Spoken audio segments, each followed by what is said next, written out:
It's Monday here in New Zealand, so you know what that means. It means I've been watching some MLR. Not as much as I would have liked this week, unfortunately. I managed to catch only the full game between NOLA and Colorado. That was played in Colorado. I've pretty much seen the whole game. The start of the game was cut off from the feed that I ended up seeing. I only ended up seeing from about like 15, 20 minutes. But near enough. They showed the highlights at the start anyway. And I have managed to squeeze in the first half of the Arrows up against the Seawolves. So yeah, I'm not totally up to speed with how things went as much as I was last week or the week before. Work at my day job has been rather busy, especially with my boss on leave. But hey, we'll make do. I can't complain with having seen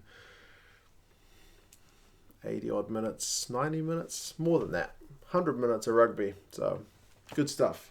From the games that I saw, that looks like it says Monday, but I promise that's an O.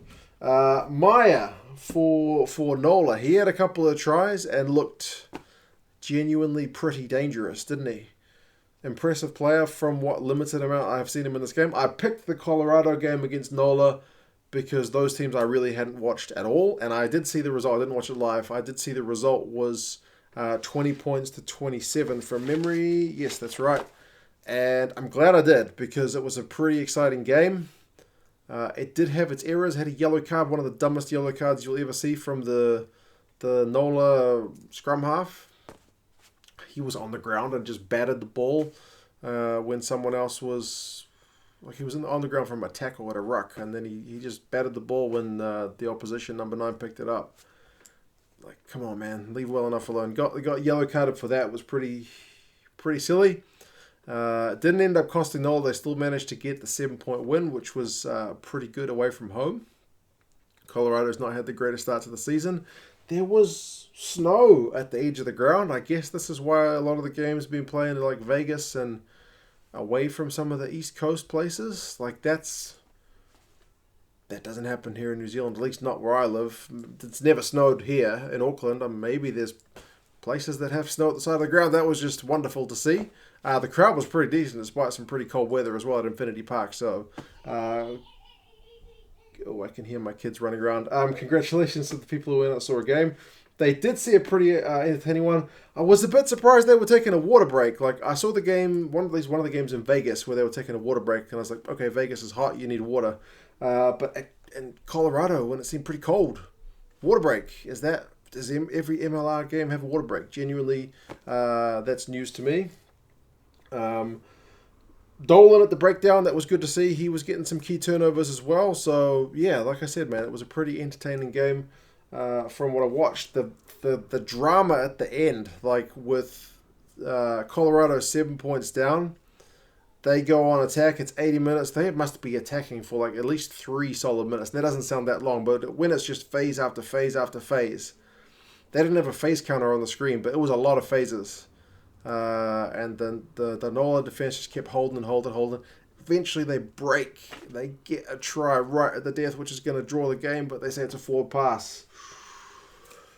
It was flat, maybe forward. I don't know. I always trust that the ref's got a better view than me on TV, but a big call and a pretty unfortunate one for the Colorado boys, as yeah, they are now winless from 3 games, but very entertainment factor with that kind of late drama is kind of 10 out of 10 stuff. So very, very cool result. And I should say one thing.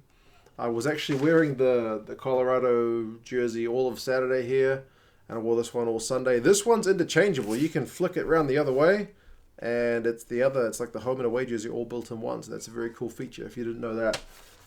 All these jerseys sent to me by Alan, so I'm having a ball wearing them. But yeah, man, very entertaining stuff.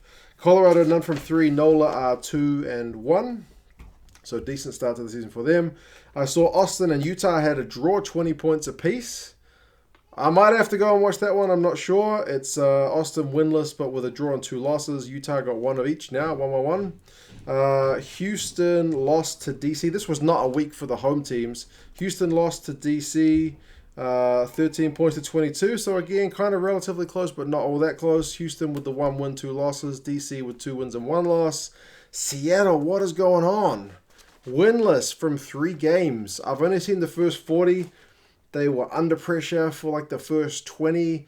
Toronto only had like 3 points in that whole time. Then Seattle went down the other end, got a try. And then Toronto have taken the lead again before halftime. I'm still yet to see the second half, but I know from this that Toronto end up running out 39 points to 17 winners, which is a bit of a hiding. What a crowd, though. What a crowd. That crowd is noisy, man.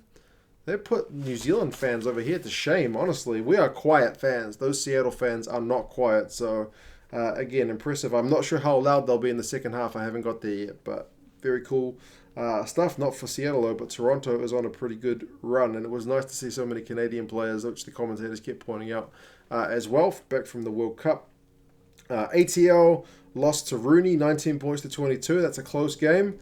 ATL, that's their first loss. That's a bit of a heartbreaker at home, but 2 wins and a loss is still a decent start to the season. Rooney have got the same record. And then San Diego, them and Toronto right now are the 2 teams to beat, 1 from each conference. Be nice if they met each other sometime soon, but I see it's not next week anyway. San Diego, 30 points to 21 over New England. I was following that game briefly on Twitter, and it seems like it was a bit of a ding-dong, like close back and forth match. I think it was tied up, and then, or at least no, New England went like a 1-point lead, and then San Diego went back in front, but it looks like they won by 9 points, 30 to 21. So relatively close-ish in the end. But yeah, first game within 7 points, then a draw, then within 7 points, a bit of a hiding, within 7 points, and like 9 points. So lots of very close games. Very cool stuff to see.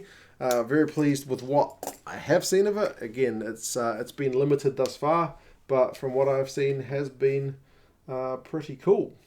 I'll try and see a wee bit more. Let me know what's going on with Seattle. I'm still going to go watch the second half of that shortly.